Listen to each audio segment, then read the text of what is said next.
This is gonna test your limits.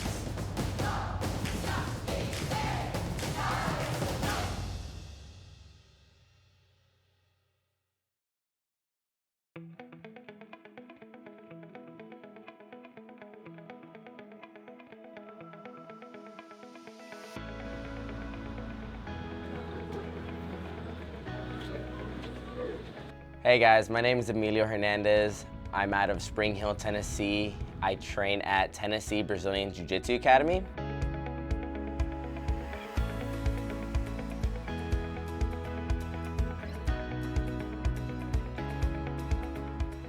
I started jiu-jitsu back when I was 14. At the time, I started because I had a few different issues when I was younger. I guess more with the anger issues, and I felt like I needed something else to exert my energy. I felt like jiu-jitsu was one of the biggest things that I needed to try out.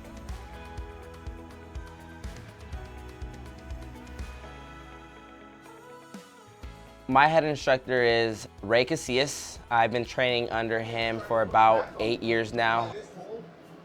Ray's very big about our gym becoming a family rather than just becoming a gym where someone comes out and trains, all right? When I first came into the store, everybody treated me like they knew me for multiple years. They all, welcomed me with open arms. And, over the years, I kind of felt a part of the group. I felt like I was a part of the family, and slowly kind of started working my way into the gym atmosphere. I was traveling a lot with my main instructor, Ray Casillas, and then he had asked me to start helping him teach, and that's kind of where I started here, teaching some of the kids' classes and kind of working my way up. We'll see what happens. If Sam shows up, I might have him show some stuff, but it's still open guard and tags and sweeps. So we'll go, tags and sweeps, so we'll go from there. All right, bow in, go. All right, guys, step foot up. Arm rotations forward.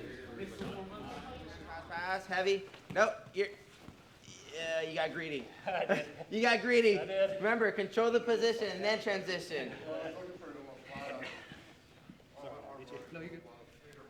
It's all right, everybody gets greedy once in a while, you have to. What I did realize was when it comes down to teaching, you have to be very precise with the movements. You have to be very on point with the positioning. But honestly, it helped me really with my jiu-jitsu because it sharpened up my techniques. I had to focus on things that I do and that I had to show others what to do. So I was having to make sure that I made certain points or made key points and made sure that they focus on these things where it's things that upper belts do but they don't realize that we're doing. So we're having to break it down in more detail, whereas in training I come in and I just grab a partner and start getting after it. We'll roll hard, but we're still working on technique, but we're not really thinking about it. We're kind of trying to flow through and go with the movements.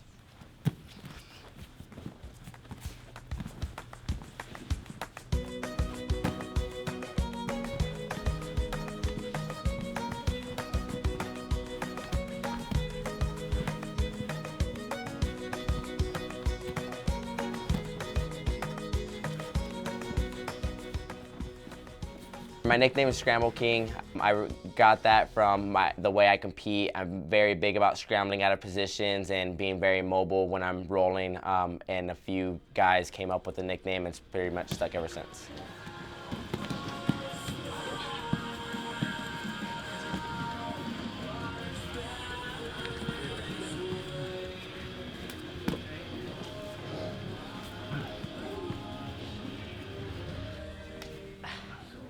Overall, my goal in jiu-jitsu is to become a world champion.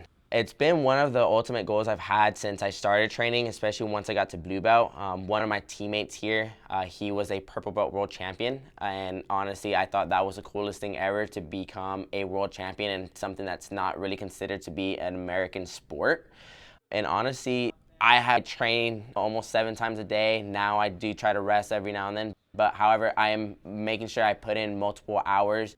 And I feel like between purple and brown is whenever I started making my stride, and that's when I wanted to make this goal come true rather than keeping it a dream. I would say that jiu-jitsu can save you in different ways depending on what you're really looking to get out of it. For me, I was looking for an atmosphere that was very comforting and supportive, and it helped my mindset and get away from everything. And for others, it might help you, you build the confidence and just overall yourself, because this is gonna test your limits.